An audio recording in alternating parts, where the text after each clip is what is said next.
আল্লাহ আমার রব, এই রবি আমার সব। দামে দামে তুন মনে তারি অনুভব। তোমার দুনিয়াতে আমি যেদিকে তাকাই, অথই নিয়ামতে ডুবে আছি সবাই। পাক পাখালির গানে শুনি তসবি কলরব, তসবি কলরব। আল্লাহ আমার রব, এই রবি আমার সব। আসসালামু আলাইকুম। প্রিয় দর্শক, আপনারা যারা দেশে আছেন প্রবাসে, সবাইকে অনেক অনেক প্রীতি ও শুভেচ্ছা। শুরু হলো আপনাদের প্রশ্ন নিয়ে আপনাদের এই প্রিয় অনুষ্ঠান আপনার জিজ্ঞাসা।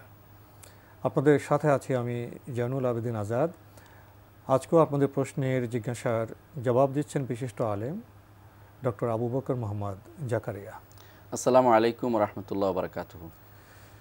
প্রিয় দর্শক, চলুন তাহলে জিজ্ঞাসার জগতে। শুরুতে একটি ইমেল, এটি পাঠিয়েছেন মোহাম্মদ সোহরাব, বিরামপুর, দিনাজপুর থেকে। আপনি লিখেছেন, এনটিভিকে অভিনন্দন আপনার জিজ্ঞাসা অনুষ্ঠানটি আয়োজন করার জন্য।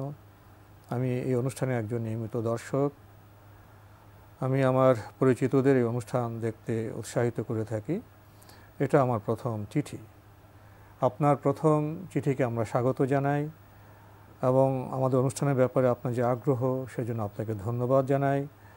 এবং আপনি তো দায়ী আল্লাহর মতো আমাদের অনুষ্ঠানে প্রচার করছেন, এটা তো বোধহয় একটি ভালো বিষয়। জি আলহামদুলিল্লাহ, ভালো বিষয়। আপনি কিছু প্রশ্ন করেছেন। প্রথম প্রশ্ন, সূরা বাকারার 256 নম্বর আয়াতের তাগুত ও ওরওয়াতুল উস্কা এর ব্যাখ্যা জানতে চাই। বিসমিল্লাহ, আলহামদুলিল্লাহ, ওসসালাতু ওয়াসসালামু আলা রাসূলিল্লাহ, বাদ। ভাই, 256 নম্বর আয়াতে আল্লাহ তাআলা বলেছেন যে লা ইকরাহা ফিদ্দীন ক্বাদ তাবায়্যানা আর-রুশদু মিনাল গাই ফামান ইয়াকফুর বিত-তাগুত ওয়া ইউমিন বিল্লাহ ফাকাদ ইসতামসাকা বিল উরওয়াতিল উসকা লা ইনফিসামা লাহা ওয়াল্লাহু সামিউন আলিম। দ্বীনের মধ্যে প্রবেশ করতে কাউকে জোর করে প্রবেশ করানো যাবে না, অর্থাৎ ইসলাম গ্রহণ করতে কাউকে জোর করানো যাবে না। কেউ যদি উইলিংলি ইসলামে প্রবেশ করে, তাকে ইসলামের নীতি মেনে চলতে হবে। কিন্তু লা ইকরাহা ফিদ্দীন, অর্থাৎ দ্বীনে জোর করে কাউকে প্রবেশ করানো যাবে না, এটা হচ্ছে শরীয়তের বিধান। তারপর আল্লাহ তাআলা বলছেন ক্বাদ তাবায়্যানা আর-রুশদু মিনাল গাই। কেন তিনি এটা বললেন যে কাউকে জোর করে প্রবেশ করা যাবে না? কারণ হচ্ছে সৎপথ এবং অসৎপথ আল্লাহ স্পষ্ট করে দিয়েছেন। ভালো কোনটা, মন্দ কোনটা স্পষ্ট করে দিয়েছেন। হেদায়েতের পথ এবং দলালা, পথভ্রষ্টতার পথ স্পষ্ট হয়ে গেছে এখন। যে যেটা ইচ্ছা সেটা নেয়ার মতো তার বিবেক আল্লাহ তাআলা দিয়েছেন, সেভাবে সে গ্রহণ করবে। এরপর আল্লাহ তাআলা বলেছেন ফামান ইয়াকফুর বিত-তাগুত ওয়া ইউমিন বিল্লাহ। এই যে হেদায়েতের পথ নিবে জেনে শুনে, তার জন্য দুইটা জিনিস লাগবে। একটা হচ্ছে তাগুতকে অস্বীকার, আরেকটা হচ্ছে আল্লাহর উপর ঈমান। এটাই হচ্ছে লা ইলাহা ইল্লাল্লাহ আরেক অর্থ। তাগুতকে অস্বীকার হচ্ছে লা ইলাহা, ইল্লাল্লাহ অর্থ হচ্ছে ইউমিন বিল্লাহ। এটাই হচ্ছে তাফসীর। অর্থাৎ ফামান ইয়াকফুর বিত-তাগুত ওয়া ইউমিন বিল্লাহ, যে ব্যক্তি লা ইলাহা ইল্লাল্লাহ বলবে, কমপ্লিট করবে, অর্থ বুঝবে, তার জন্য কি হবে সেটা আল্লাহ তাআলা এরপরে আয়াতের বাকি অংশে বলেছেন। তাহলে আমাদেরকে জানতে হবে ফামান ইয়াকফুর বিত-তাগুত, যে ব্যক্তি তাগুতকে অস্বীকার করবে। তাগুত হচ্ছে আল্লাহ ব্যতীত আর যাদের ইবাদত করা হয় তারাই তাগুত। আল্লাহ ব্যতীত যাদের ইবাদত করা এবং তারা তাতে খুশি, তারাই তাগুত। বিশেষ করে যারা খুশি তারা শুধুমাত্র তাগুত হয়। যারা এই ইবাদতে খুশি নয়, যেমন কেউ কেউ ঈসা আলাইহিস সালাম ইবাদত করে, ঈসা আলাইহিস সালাম তাগুত নন, কারণ তিনি এই ইবাদতে খুশি নন। কেউ কেউ ফেরেশতার ইবাদত করে, ফেরেশতারা খুশি নন, এই জন্য তারা তাগুত নন। কেউ কেউ কোনো ভালো নেককার বান্দার ইবাদত শুরু করে দিয়েছে, কিন্তু নেককার বান্দা তাতে খুশি নন, সুতরাং তিনি তাগুত নন। কেউ কেউ মুহাম্মদ সাল্লাল্লাহু আলাইহি ওয়াসাল্লাম ইবাদত শুরু করে দেখেও নাউজুবিল্লাহ, তাহলে রসুল এই পর্যায়ে পড়বেন না, কিন্তু সেই ব্যক্তি কুফরির মধ্যে পড়ে যাবে। এটা হলো উদ্দেশ্য। সুতরাং তাগুত হচ্ছে ওই ব্যক্তি। তাগুত সম্পর্কে ইবনুল কাইয়িম রাহমাতুল্লাহ আলাইহি বলেছেন যে এমন প্রত্যেকটি জিনিস, যে জিনিসটার অনুসরণের দিক থেকে অনুসরণ করে অথবা আনুগত্য করে অথবা তার নির্দেশ পালন করতে গিয়ে সীমা লঙ্ঘন করেছে। সীমা হচ্ছে যার অনুসরণ করে তিনি বান্দা, তো বান্দার সীমা লঙ্ঘন করে যে ব্যক্তি তাকে স্রষ্টার সীমায় নিয়ে যাবে, সেটাই হচ্ছে তাগুত। যে কোনো জায়গাতে বান্দার সীমা আছে কি, সে শুধুমাত্র তার আল্লাহর সৃষ্টি, আল্লাহ তাআলার নির্দেশনা মোতাবেক তার আনুগত্য করা যাবে। নির্দেশের বাইরে আগ বেড়ে এর চেয়ে একটু বাড়ে গেলে সেটা হচ্ছে সীমা লঙ্ঘন করা। সেটা হচ্ছে তাগুত, অর্থে সীমা লঙ্ঘন শব্দটার মূল অর্থ। তো সীমা লঙ্ঘন হচ্ছে তার সৃষ্টির সীমা লঙ্ঘন করে স্রষ্টার কোনো কিছু যদি দাবি করা হয় তার জন্য, তখন সেটা তাগুত হয়ে যায়। এই জন্য যারাই মৌলিক তাগুত বলা হয়েছে, এই জন্য 5 জনকে বলা হয়েছে। শয়তানকে তাগুত বলা হয়েছে কারণ শয়তান নিজের ইবাদতের দিকে মানুষকে আহ্বান করে। দ্বিতীয়ত বলা হয়েছে যারা আল্লাহ ছাড়া দাবি করে যে আল্লাহ ছাড়া আমি গায়েবের খবর জানি, তারাও তাগুত। এই জাতীয় আল্লাহ তাআলার কোনো বৈশিষ্ট্য যে কেউ দাবি করবে এবং মানুষকে বলবে যে আমার ইবাদত করো অথবা আমার কথা শোনো, আল্লাহর কথা না শুনে আমার কথাই শোনো, তারা তাগুত। এই কাজটি করেছে। আপনি ঈমান আনতে হলে লা ইলাহা ইল্লাল্লাহ অর্থ এটা যে আপনি তাগুতকে অস্বীকার করবেন। ওয়া ইউমিন বিল্লাহ এটা হচ্ছে ইল্লাল্লাহ, হ্যাঁ একমাত্র আল্লাহর ইবাদত করব, আর কারো ইবাদত করব না, কারো আল্লাহর অবাধ্য হয়ে কারো আনুগত্য করব না। এটাই হচ্ছে এই মাফামা ইয়াকফুর বিত তাগুত ওয়া ইউমিন বিল্লাহর অর্থ। এইটা যদি করি কি হবে, বাকি অংশের তাফসীরটা আমরা শুনি। যদি কেউ বলে তাগুতকে অস্বীকার করেছে, তাগুতকে মানেনি, আল্লাহর উপর ঈমান এনেছে এবং আল্লাহকে একমাত্র ইবাদত করেছে, আর কারো ইবাদত করেনি, কি হবে? ফাকাদ ইসতামসাকা বিল উরওয়াতিল উসকা লা ইনফিসামা লাহা, এমন রশ্মি ধরেছে যেই রশ্মি কখনো আর ছিঁড়বে না। কারণ হাবলুল্লাহিল মাতিন, দ্বীন ইসলাম হচ্ছে আল্লাহর আসমান থেকে ফেলে দেয় একটা রশি। এই রশি যদি ধরেন আপনি জান্নাতে নিয়ে যাবে। সুতরাং আপনি যদি কোনো ইসতামসাকা বিল উরওয়াতিল উসকা, শক্ত মজবুত হাতল রশি ধরে রাখেন, আপনি সেই ঈমান নিয়ে জান্নাতে প্রবেশ করতে পারবেন। এটা হলো আয়াতের তাফসীর। আপনি যদি কোনো এখানে যদি শিরিক করেন, কুফরি করেন, নিফাকি করেন অথবা তাগুতের অনুসরণ করেন, তাহলে আপনাকে সেই রশি ছিঁড়ে যাবে, আপনি জান্নাতে প্রবেশ করতে পারবেন না, আল্লাহ সন্তুষ্টি লাভ করতে পারবেন না। এটাই হচ্ছে এই আয়াতের অর্থ। এরপরে আল্লাহ তাআলা সব শেষে বলেছেন ওয়াল্লাহু সামিউন আলিম, আর আল্লাহ তাআলা হচ্ছেন সর্বশ্রোতা সর্বজ্ঞাতা। আল্লাহ তাআলা জানেন, শোনেন কোন বান্দা কোন শব্দটা উচ্চারণ করেছে এবং কার উদ্দেশ্য কি, সে কি উদ্দেশ্যে বলেছে। আল্লাহ তাআলা তার মনের খবর জানেন এবং তিনি শোনেন যে তার মুখ দিয়ে লা ইলাহা ইল্লাল্লাহ কালিমাতুত তাওহীদ বের হচ্ছে কিনা এবং অন্তরের সাথে তার মিল আছে কিনা, সব কিছু তিনি জানেন। এইটাই হচ্ছে আয়াতের তাফসীর। আশা করি আপনি বুঝতে পেরেছেন। ভাই মোহাম্মদ সোহরাব, আপনি আরও লিখেছেন, যেখানে আওয়াল ওয়াক্তে জামাত অনুষ্ঠিত না হয়ে দেরিতে হয়, সেখানে কি নিজে নিজে সালাত আদায় করে নেব, নাকি জামাতের সাথেই দেরিতে হলেও সালাত আদায় করব? আমার জানা মতে আওয়াল ওয়াক্তে মিস করলে শাস্তি নেই, কিন্তু ইচ্ছাকৃত জামাত ত্যাগ করলে শাস্তি হবে কবিরা গুনাহের কারণে। তাই আমি দেরিতে হলেও মসজিদে সালাত আদায় করি। আমার এ কাজ কি ঠিক হচ্ছে? ভাই আসলে আপনি যে কাজটি করে থাকেন তা আসলে বিশুদ্ধ কাজ, এটাই করা উচিত। অনেকেই দেখা যায় যে আউয়াল ওয়াক্তে সালাতের যে ফজিলত আসছে, যে প্রথম ওয়াক্তে সালাত আদায় করলে রিদওয়ান আল্লাহ সন্তুষ্টি পাওয়া যায় হাদিসে আসছে, সেটার উপর আমল করতে গিয়ে উম্মতের মুসলিমার মতের বিরুদ্ধে চলে যান এবং তিনি একা একই সালাত আদায় করেন, জামাতের বাইরে চলে যাচ্ছেন, অথবা তিনি তার ফ্যামিলিকে নিয়ে বা পরিবারকে নিয়ে ঘরে সালাত আদায় করতেছেন, এই কোনোটাই কিন্তু জায়েজ নয়। আপনাকে অবশ্যই চেষ্টা করতে হবে আউয়াল ওয়াক্তে সালাত প্রতিষ্ঠা করার জন্য, এতে কোনো সন্দেহ নেই।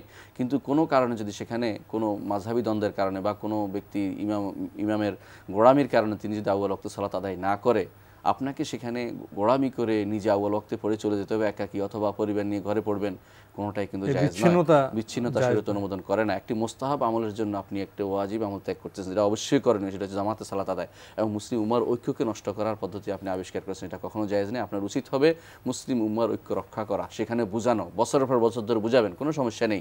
যে আপনার সুন্নত হচ্ছে প্রথম আউয়াল ওয়াক্তে পড়া, এটা বুঝাতে চেষ্টা করেন। এই বুঝানোর কারণে আপনি সওয়াবের অধিকারী হবেন। এখন আপনি যে মনে কষ্ট আছেন যে আমি আউয়াল ওয়াক্তে পড়তে পারছি না, এর জন্য আপনার সওয়াব হবে, আপনার সওয়াব কমতি হবে না। কিন্তু মুসলিমের ঐক্য নষ্ট করে একা একই সালাত আদায় করবেন, ঘরে পড়বেন, অথবা নিজেরা 2-3 জমাত করে ঘরের ভিতরে সালাত আদায় করে ফেলবেন, এটা কিন্তু ঠিক নয়। এই জন্য মসজিদে জামাতের সাথে সালাত আদায় করবেন দেরি হলেও, এবং তাদেরকে বুঝাতে চেষ্টা করবেন, উম্মতে মুসলিমার ঐক্য রক্ষার ব্যাপারে সচেষ্ট থাকবেন। এটাই আমরা আপনার কাছে। আমাদের ভাই যে কাজটি করছেন ঠিকই করছেন, যে আপনি যা করছেন তা ঠিকই করছেন। আরও লিখেছেন, সালাতের সাজদায় হাতের আঙ্গুলগুলো কি পরস্পর মিলিয়ে রাখবো নাকি একটু ফাঁক করে রাখবো?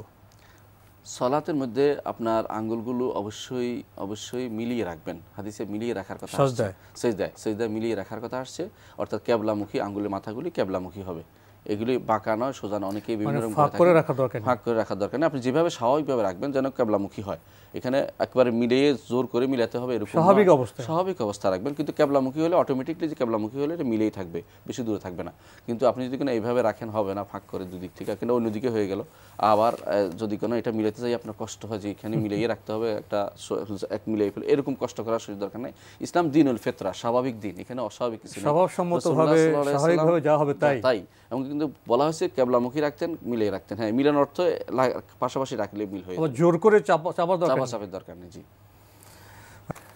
আমরা ভাই মোহাম্মদ সোহরাব আপনার চিঠি পড়ছিলাম, আপনি আরও লিখেছেন, বায়াত ছাড়া মৃত্যু জাহেলিয়াতের মৃত্যু, এই হাদিসের ব্যাখ্যা জানাবেন?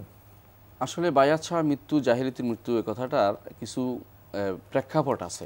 আমাদের সমস্যা হচ্ছে আমরা যখনই কোনো হাদিস পড়ি তার প্রেক্ষাপট না জেনে আমরা উত্তর দিতে আরম্ভ করি, বিচ্ছিন্নভাবে প্রেক্ষাপট না জেনে বিচ্ছিন্নভাবে কোনো হাদিসের আমল করা, যেমন তেমনিভাবে কোরআন আয়াতেরও ব্যাখ্যা করার ক্ষেত্রে আমাদের কিছু প্রেক্ষাপট জানা দরকার। এটাকে শানে নুজুল বলে, হাদিসের ক্ষেত্রে ওটাকে বলে শানে উরুদ বলে, অর্থাৎ কী জন্য হাদিসটা রাসূলুল্লাহ সাল্লাল্লাহু আলাইহি ওয়াসাল্লাম বলেছেন সেটা জানতে হবে আমাদেরকে। জাহিলি যুগে কোনো নিয়ম কানুন ছিল না। জাহিলি মৃত্যু কেন বলা হয়েছে? জাহিলি যখন নিয়ম কারণ ছিল না, যে যাকে যেমনে পারে এমনি মারতো, খাইতো, যার যেটা লুঠন করে নিয়ে যেত, নিয়ম শৃঙ্খলা ছিল না। রাসূলুল্লাহ সাল্লাল্লাহু আলাইহি ওয়াসাল্লামের উদ্দেশ্য হচ্ছে যে ব্যক্তি কোনো ইমামকে মানেনি, কোনো রাষ্ট্র প্রশাসন মানে না, রাষ্ট্র প্রশাসন নামে নিজের মতো করে চলে, সেটা জাহিলি মৃত্যু, এতে কোনো সন্দেহ নেই। জাহিলি যুগের কার সাথে মিল দেখাইছেন রাসূলুল্লাহ সাল্লাল্লাহু আলাইহি ওয়াসাল্লাম, এটা যে জাহিলি যুগে যেভাবে মানুষ কারো কথা কেউ শুনতো না, রাষ্ট্রের কথা মানতো না, নিজের মন মতো করে চলতো, ঠিক যারা কোনো আনুগত্য করে না, রাষ্ট্রের আনুগত্য করে, রাষ্ট্রের কথা মানে না, তারাই জাহিলি যুগের কাজে করছে, সমাজের শৃঙ্খলা মানে না, পরিবারের নিয়মকানুন মানে না। এই জিনিসটাই হচ্ছে এটার অর্থ। এটাকে এক একজন এক এক দিয়ে নিয়ে গিয়ে কেউ কেউ দল বানাইছে, কেউ বিভিন্ন রকমের জিনিস বানিয়ে নিচ্ছে। এটা কিন্তু শরীয়ত কোনোদিন বলেনি। আমাদের প্রত্যেকেরই উচিত একটা হাদিস পড়ার পরে পীরের হাতে বায়াত করতে সেটাও মানতেছে, এক এক রকম ভিন্ন ভিন্ন পদ্ধতি আবিষ্কার করতেছে, যার যার মতো করে, যার যার মতো করে। এটা কিন্তু কখনো ঠিক না। আপনার আমার উচিত এই হাদিসটি যেখানে যেখানে আসছে সেখানে ইমামরা কি বলেছে একটু দেখেন, এবং সাহাবারা এটা কিভাবে গ্রহণ করেছেন। তারা কখনো এটা বলেননি যে এই অর্থ জাহিলিয়াতের মৃত্যু অর্থ যে আমাদের একটা দল বানাতে হবে, দল বানিয়ে কাউকে একটা আমির বানিয়ে তার হাতে আমার বায়াত, এটা কখনো বলেন নাই। এটা একটা বানোয়ার জিনিস। ইসলামের রাষ্ট্রের ভিতরে আরেকটা রাষ্ট্র শরীয়ত অনুমোদন করে না। এবং এই জাতীয় বয়াত বেদাত, সে পীরের বয়াত হোক আর দলের নেতার বয়াত হোক, তরিকার কোনোটাই শরীয়ত অনুমোদন করে না। যদি না থাকে আপনি কিছুই করবেন না, কিন্তু রাষ্ট্রের আনুগত্য করে যাবেন, যতটুকু শরীয়ত মোতাবেক আছে এতটুকু অনুগত্য করবেন। যেটা শরীয়ত বিরোধী এটা প্রতিবাদ করবেন অথবা চুপ থাকবেন, যদি না পারেন, প্রতিবাদ করতে না পারলে চুপ থাকবেন। এটা হচ্ছে শরীয়তের বিধান। আপনি এখানে মারামারি, হানাহানি অথবা নিজেরা তৈরি করে একজনকে আমির বানাবেন, এরপর বায়াত করবেন, এই জাতীয়, এটা তো পুতুল খেলার মতো অনেকটা। এই জাতীয় জিনিসগুলো আমাদের করা যাবে না, কারণ শরীয়তের শব্দ বুঝতে হলে এর আগে পিছের হাদিসের অর্থ, রাসূলুল্লাহ সাল্লাল্লাহু আলাইহি ওয়াসাল্লাম কীভাবে বুঝে, কোন কারণে এটা বলেছেন, সাহাবায়ে কেরাম কী বুঝেছেন, তাবেঈনরা কী বলেছেন, আইম্মে মুজতাহিদিন যারা হাদিসটা বর্ণনা করেছেন তারা সুন্দরভাবে এটার ব্যাখ্যা করে দিয়েছেন। আপনি যদি আজ যে ইবনে হিব্বান রাহমাতুল্লাহ হাদিসটা বর্ণনা করেছেন, তিনি উল্লেখ করেছেন, অনুরূপভাবে যারাই হাদিসটি বর্ণনা করেছেন তারাই বলেছেন এর অর্থ হচ্ছে এটা যে এই জাতীয় কাজ যারা করবে, নিয়ম শৃঙ্খলা মানবে না, মনে যা চা তা করবে, রাষ্ট্রের তোয়াক্কা করবে না, বরং মারামারি হানাহানিতে লিপ্ত হবে, তারা জাহিলি অবস্থায় অবস্থা ছিল। এটা ইসলাম একটা শৃঙ্খলাবদ্ধ জীবন নিয়ে এসেছে, সীমা লঙ্ঘন করতে। আপনারা সেই সীমা লঙ্ঘনের দিকে মানুষকে আহ্বান করছেন। এই লোকের নেতৃত্ব মানা, যাকে আমির বানিয়েছেন অথবা যাকে পীর বানিয়েছেন তার নেতৃত্ব মানা আপনার আল্লাহ ফরজ করে দেননি, রাসূলও বলে দেননি। আপনি কেন তার আনুগত্য করবেন, কি জন্য আনুগত্য করবেন, এই জিনিসটা বলা হচ্ছে। আর বায়াত হচ্ছে একটা শারঈ পরিভাষা, শরীয়তের পরিভাষা। এর নেয়ার একমাত্র অধিকার হচ্ছে রাষ্ট্রপ্রধানের। সাহাবা রাসূলুল্লাহ সাল্লাল্লাহু আলাইহি ওয়াসাল্লাম নিয়েছেন, এরপরে আবু বকর রাদিয়াল্লাহু নিয়েছেন, এরপরে নিয়েছেন উমর রাদিয়াল্লাহু আনহু, ওসমান, আলী, এনারা নিয়েছেন এবং খলিফারা নিয়েছেন।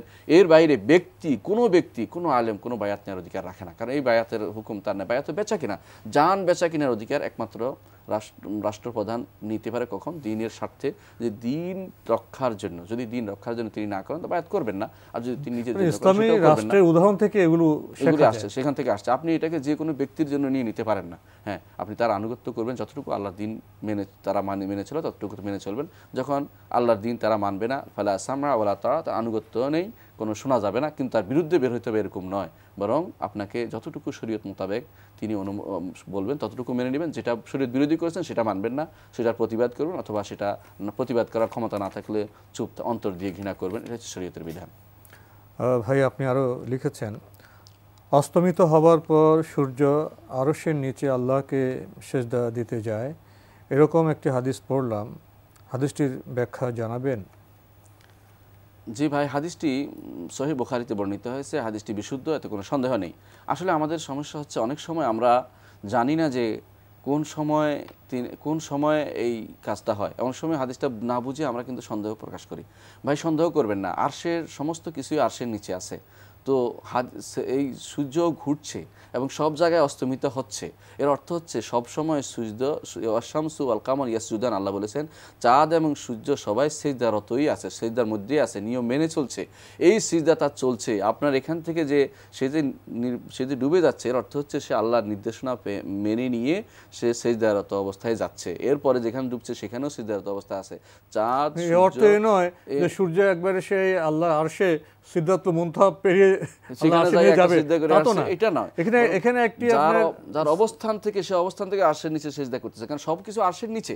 আমরা সব কিছু যত সৃষ্টি আছে সবই কিন্তু আরশের নিচে। এগুলো তো বলা হয় যে আরশে পৌঁছে গিয়ে, এটা তো বলা হয়নি, এটা বলা হয়নি। আমাদের বুঝার একটু ভুল আছে, এই জন্য অনেকেই মনে করে, অনেকে অস্বীকার করে, আরশের নিচে, আর অনেকে অর্থ করতে ভুল করেছেন, কি মনে করে যে এই এক সময় বুঝি এটা করে না, এটা নয়, বরং সূর্য যতক্ষণ যতবার এখানে আবার বিজ্ঞানের বিষয়গুলো এনে জড়িয়ে আরেকটা জটিলতা সৃষ্টি করে করছে। অথচ এখানে সূর্য কিন্তু ডুবে ডুবছেই, ক্রমান্বয়ে ডুবছে, আমার এখান থেকে এখন আবর্তিত হচ্ছে। অর্থাৎ সূর্য এই ওয়াশামসু ওয়াল কামার ইয়াসজুদানের তাফসীর হচ্ছে এটা, সূর্য সব সময় কক্ষপথে পরিভ্রমণ করছে, পুরো সময়ে সে সিজদারত আছে এবং সিজদা করছে আরশের নিচের ভিতরে, আরশের নিচেই আছে। এখন আমরা সবাই আরশের নিচেই আছি, আমরা কেউ আরশের উপরে নাই। আরশ সমস্ত আরশের নিচে থাকে এক অর্থ, আর আরশে গিয়ে পৌঁছে সিজদা আরেক অর্থ। এটা যেন আমরা না করি কখনো। জি, আমরা অনেক সময় সহজ বিষয়কে জটিল করে ফেলি। ভাই আপনি সব শেষে লিখেছেন, পুরুষদের জন্য মসজিদে জামাতে উপস্থিত হলে মহান আল্লাহ মেহমানদারির ব্যবস্থা রাখেন ও অনেক সওয়াব দান করেন, কিন্তু আমাদের সমাজে মহিলারা গৃহেই সালাত আদায় করে থাকেন। এখন মহিলারাও কি গৃহেই পুরুষের মতো মসজিদে গমনের ও জামাতে সওয়াব পাবেন? ভাই, মহিলাদের ক্ষেত্রে রাসূলুল্লাহ সাল্লাল্লাহু আলাইহি ওয়াসাল্লাম আলাদা বিধান দিয়েছেন, আর পুরুষদের ক্ষেত্রে আলাদা বিধান দিয়েছেন। এখানে সালাতের ক্ষেত্রে আবার নিষেধ করেছেন, জি নিষেধ করেছেন মহিলাদেরকে তোমরা মসজিদে জামাতে যেতে নিষেধ করো না। লা তামনাউ ইমা আল্লাহ মাসাজিদ আল্লাহ, আল্লাহর বান্দীদেরকে মসজিদে তোমরা নিষেধ করো না। এই জন্য যখন এই হাদিসটি বর্ণনা করেন আব্দুল্লাহ ইবনে ওমর রাদিয়াল্লাহু আনহু, তার এক ছেলে বলল যে আমি নিষেধ করব, তখন তিনি বললেন যে তোমার সাথে আর কথাই বলবো না, তুমি আল্লাহ রসুলের হাদিসের বিপরীতে কথা বলছো। এই জন্য আমাদের উচিত যখন চিন্তা করা, যখন হাদিস আসে রসুলের, সেটা আমল করা, যে এটার উপর আমল করা উচিত। সেটা আমার মন মতো না হলেও সেটার উপর আমল করব। আমার মন ভুল করতে পারে, কিন্তু রাসূলুল্লাহ সাল্লাল্লাহু আলাইহি ওয়াসাল্লাম হাদিসের উপর আমল করা উচিত। এই জন্য কোনো নারী যদি কোনো মসজিদে গিয়ে সালাত আদায় করতে চায়, তাকে আমরা নিষেধ করবো না, কিন্তু উত্তম কি সেটা জানতে হবে আমাদেরকে। রাসূলুল্লাহ সাল্লাল্লাহু আলাইহি ওয়াসাল্লাম বলেছেন, মহিলা তার সদর দরজায় সালাত আদায় করার চেয়ে তার ভিতরের ঘরের সালাত আদায় করা বেশি উত্তম। এর চেয়ে বেশি উত্তম হচ্ছে তার একান্ত ঘর যেখানে সালাত আদায় করে, সেখানে উত্তম বেশি। কেন? তার জন্য যত বেশি গোপন হবে তত বেশি আল্লাহ তার কাছে বেশি কবুল হবে। কিন্তু যে সমস্ত মহিলা রাস্তায় ঘুরে বেড়ায়, বাইরে হাঁটছে, বাইরে বাজারে বেরোচ্ছে, তারা যদি কোনো ঘর খুঁজতে যায়, তাহলে তাদের সালাত কখন পড়বে? এই জন্য তাদের মসজিদে তাদের জন্য অবস্থান থাকা দরকার, সুযোগ থাকা দরকার, তারা যেন মসজিদে সালাত আদায় করতে পারে। সেই সুযোগ নিষেধ করার জন্য, সেই সুযোগ নিষেধ করতে রাসূলুল্লাহ সাল্লাল্লাহু আলাইহি ওয়াসাল্লাম যে নিষেধ না, তাদেরকে সেখানে ঢুকতে বাধা দিতে নিষেধ করেছেন, যে কেউ যেন মসজিদে ঢুকতে মহিলাদেরকে বাধা না দেয়। দুঃখজনক হলো সত্য যে আমাদের মসজিদগুলোতে মহিলাদের জন্য এন্ট্রান্স নেই, তাদের সুযোগ নেই, অনেকে সুযোগ ব্যবস্থা করে না। ব্যতিক্রম কিছু কিছু আছে, এবং দেখা যায় অনেক সময় কিন্তু মহিলা চেষ্টা করে সালাত আদায় করতে। কখনো কখনো আমিও আমার ফ্যামিলি নিয়ে বেরো সালাত আদায় করতে পাই না, মহিলাদের জায়গা পাই না, এতে করে কোনো দোকানে ঢুকতে হয়, সেখানে সালাত আদায় করতে হয়, বিভিন্ন রকম অবস্থা, প্রতিকূল অবস্থায় পড়তে হয়। আমাদের উচিত মহিলাদের জন্য মসজিদে জায়গা রাখা, যদিও উত্তম হচ্ছে তাদের ঘরে সালাত আদায় করা, এতে কোনো সন্দেহ নেই। পরিস্থিতির কারণে যদি নামাজ পড়তে হয়, তখন তো মসজিদের ব্যবস্থা থাকাটাই উত্তম, নিঃসন্দেহে। আরেকটি জিনিস আমরা দেখেছি, তো আপনি বলেছেন যে হ্যাঁ, রাসূলুল্লাহ সাল্লাল্লাহু আলাইহি ওয়াসাল্লাম হাদিসে আসছে, কেউ যদি মসজিদে যায় তার জন্য আল্লাহ তাআলা মেহমানদারির ব্যবস্থা করেছেন। মেহমানদারি দুনিয়াতে না, আখিরাতে আল্লাহ তাআলা যতবার যায় ততবার একটা মেহমানদারি জমা হচ্ছে, আপনার অ্যাকাউন্টে জমা হচ্ছে। ঠিক মহিলা যদি ঘরে আদায় করে, তাকে আল্লাহ তাআলা এর চেয়েও বেশি দিতে পারেন। সুতরাং আপনি যদি তার একান্ত ঘরে সে আদায় করে, আল্লাহ তাআলা তাকে এর চেয়েও বেশি উত্তম, যেহেতু বলেছেন, সেটার উপর নির্ভর করবে, কতটুকু সে আল্লাহর জন্য আসলে সালাত আদায় করছে ঘরের ভিতরে, এবং কতটুকু তার প্রাণ নির্ভরশীল আছে, কতটুকু সে আল্লাহর সাথে বোঝাপড়া আছে, সত্যিকার অর্থে বুঝে শুনে সালাত আদায় করছে, সেটার উপর নির্ভর করবে আল্লাহ তাআলা তাকে কতটুকু রিওয়ার্ড দিবেন। সেটা সব তো আল্লাহর হাতে, আর সেখানে তো কোনো কমতি নেই। জি দর্শক, এবার আমাদের হাতে একটি ইমেইল, এটি পাঠিয়েছেন মোহাম্মদ আয়ুব, আতুরা ডিপু চিটাগং থেকে। লিখেছেন, প্লিজ এক্সপ্লেইন কবর জিয়ারত থ্রু সুন্নাহ। কবর জিয়ারতের ব্যাপারে সুন্নাত পদ্ধতি আপনি জানতে চেয়েছেন। দেখুন, কবর জিয়ারত পুরুষের জন্য সুন্নাত, কবর জিয়ারত পুরুষের জন্য সুন্নাত। রাসূলুল্লাহ সাল্লাল্লাহু আলাইহি ওয়াসাল্লাম বলেছেন, কুনতু নাহাইতুকুম আন জিয়ারাতিল কুবুর আলা ফাজুরুহা ফাইন্নাহা তুযাক্কিরুকুমুল আখিরা। আমি তোমাদেরকে কবর জিয়ারত করতে নিষেধ করেছিলাম। কেন নিষেধ করেছিলেন? কারণ কবরে ফিতনায় পড়ে কবর পূজা যেন না হয়ে যায়, এই জন্য নিষেধ করেছিলেন। যখন সাহাবায়ে কেরামের মধ্যে যখন দেখা গেল তাদের মধ্যে ঈমানের শক্তিশালী হয়ে গেল, তারা কবর পূজার সম্ভাবনা নাই, কোনো কিছু কর্মেই কবরকে বড় করে দেখবে না, তখন রাসূলুল্লাহ সাল্লাল্লাহু আলাইহি ওয়াসাল্লাম তখন বললেন, আলা ফাজুরুহা ফাইন্নাহা তুযাক্কিরুকুমুল আখিরা। এখন তোমরা এখন কবর জিয়ারত করো, কারণ তা তোমাদেরকে আখিরাতকে স্মরণ করিয়ে দিবে। কবর জিয়ারতের উদ্দেশ্য কিন্তু তিনটি। একটি হচ্ছে আখেরাতকে স্মরণ করা, আরেকটি হচ্ছে তুজাহিদু ফিদ দুনিয়া, দুনিয়া বিমুখ করা, আরেকটি হচ্ছে কবরবাসীর জন্য দোয়া করা, কবরবাসীর জন্য দোয়া করা। এই তিনটি হচ্ছে কবর জিয়ারতের উদ্দেশ্য। এর বাইরে আপনি কবর থেকে কিছু পাওয়ার আশা করলে আপনি সঙ্গে সঙ্গে কাফের হয়ে যাবেন।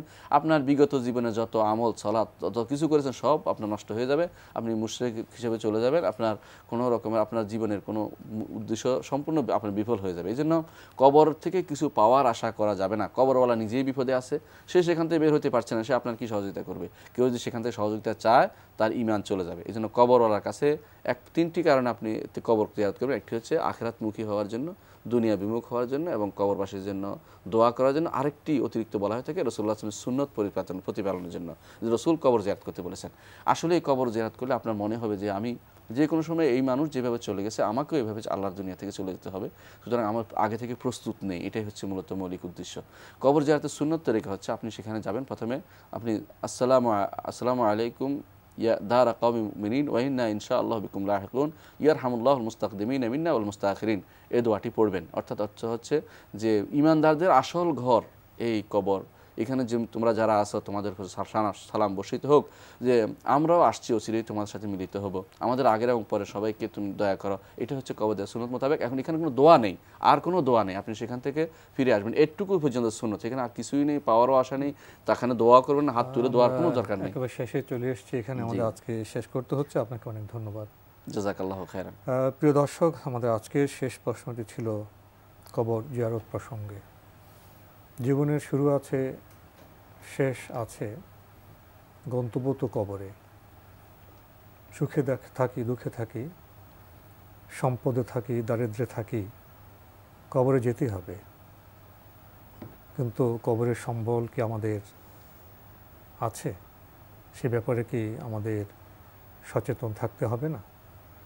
এ প্রশ্ন রেখে আজকের অনুষ্ঠান শেষ করছি। চিঠি লিখুন, প্রশ্ন পাঠান আমাদের ঠিকানায়। পরিচালক আপনার জিজ্ঞাসা, এনটিভি, বিএসসি ভবন, 7ম তলা, 102 কাজী নজরুল ইসলাম এভিনিউ, কারওয়ান বাজার, ঢাকা 1215। আপনারা ইমেলও করতে পারেন। আমাদের ইমেল অ্যাড্রেস আপনার জিজ্ঞাসা @ntvbd.com। প্রিয় দর্শক, আপনারা আমাদের এই অনুষ্ঠান এনটিভি অনলাইনেও দেখতে পারবেন। ভিজিট করুন www.ntvbd.com। দর্শক, আপনারা সবাই নিরাপদে থাকুন, থাকুন শান্তিতে। আসসালামু আলাইকুম। আমার রব, এই রবি আমার সব, দামে দামে তুন মনে তারি অনুভব। তোমার দুনিয়াতে আমি যেদিকে তাকাই, অথই নিয়ামতে ডুবে আছি সবাই।